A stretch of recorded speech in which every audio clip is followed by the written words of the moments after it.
ছিলেন বাবু সমীরণ বড়ুয়া, যিনি ধর্মকর্ম করেছেন নিজে দুঃখ থেকে মুক্তি লাভের প্রত্যাশায়।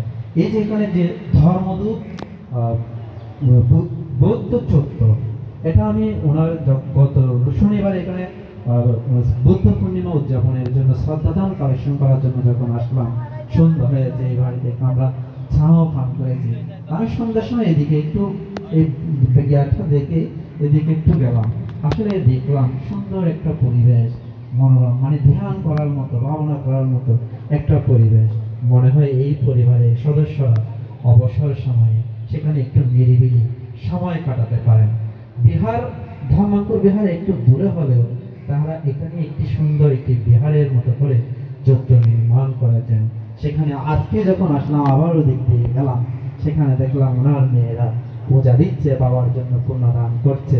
তো দেখুন, এই যে আমাদের কুমড়ার ভান্তে বলেছেন সমীরণ বাবু মরেও অমর হয়েছেন।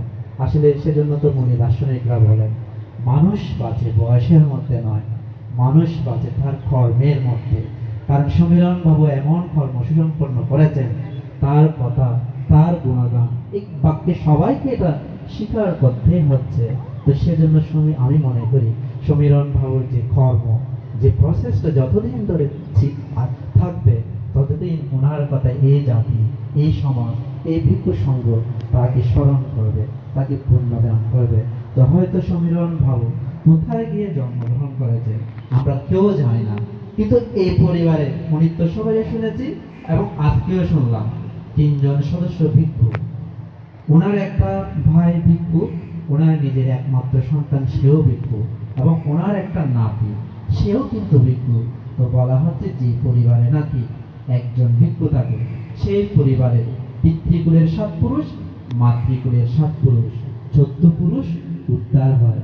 আর এই পরিবারে যেহেতু 3 জন ভিক্ষু সংঘ রয়েছে, তাহলে 314 গুণ করলে 42 পুরুষ হয়। তাহলে দেখুন কত বড় পুণ্যের অধিকারী হয়েছে সমীরণ বাবু।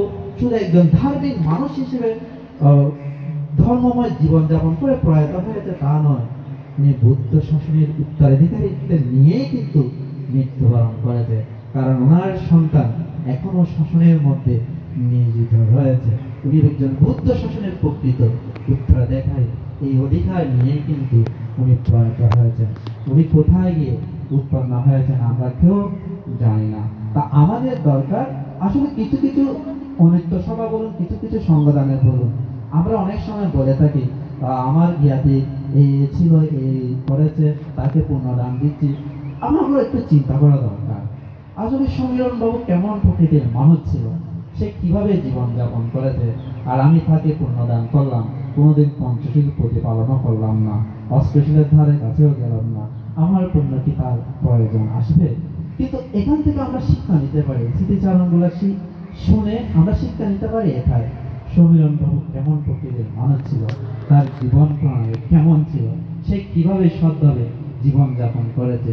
সেই আদর্শগুলো যদি আমরা ধরে রাখতে পারি, তাহলে আমাদের সবার অনিত্য সভা, সবার স্মৃতিচারণ এভাবেই সুন্দর হবে। আমার কথা দীর্ঘায়িত করবো না, সমীরণ বাবুকে লক্ষ্য করে আজকে আপনারা রাষ্ট্র পুরস্কার সহ সংবর্ধনা দিচ্ছেন। এই ধরনের কাছে আপনারা প্রার্থনা করুন সমীরণ বাবু যদি পাওয়ার স্থানে থাকে আপনাদের আমাদের পুনরাশি লাভ করে উত্তর থেকে উত্তরগতি গমন করুক।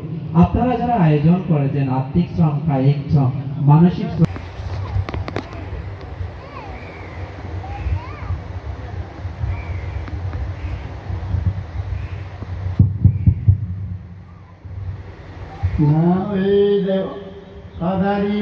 দেবলোকে ভজন্তি বলা হবে না প্রশংসন্তি দানাং বিদুচদানাং অনুমোদমানো তেনেব শুদ্ধি সুখী পরত্তাতি। সাধু সাধু সাধু। আজ রাঙ্গুনিয়া বুর্জলা দিন তোমরা জ্ঞানাঙ্কুর মৈত্রীবিহারের বিশিষ্ট উপাসক গায়ক সদ্য প্রয়াত বজেন্দ্র বড়ুয়ার সন্তান সমীরণ বড়ুয়ার মরণোত্তর অষ্টবর্ষের সংবর্ধন অনুষ্ঠানের আজকের সভার সভাপতি আয়ুষ্মান শাসনরত্ন ধর্মসন মহাত্মার প্রমুখ রত্ন পুণ্যক্ষেত্র ভিক্ষুসঙ্গ সমাগত পুণ্যাত্ম উপাসক উপাসিকা দায়ের দায়িত্ব বৃন্দ। এটি পূর্বেই অনেক বক্তা অনেক দেশক বিভিন্ন প্রকারের সমীরণ বাবুর গুণগণা বিশেষভাবে তুলে ধরছেন।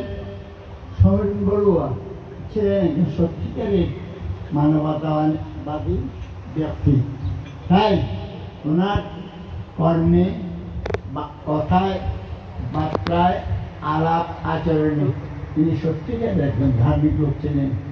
সেই ধার্মিক লোক বিদায় তার পরিবার খুব সমুন্নত।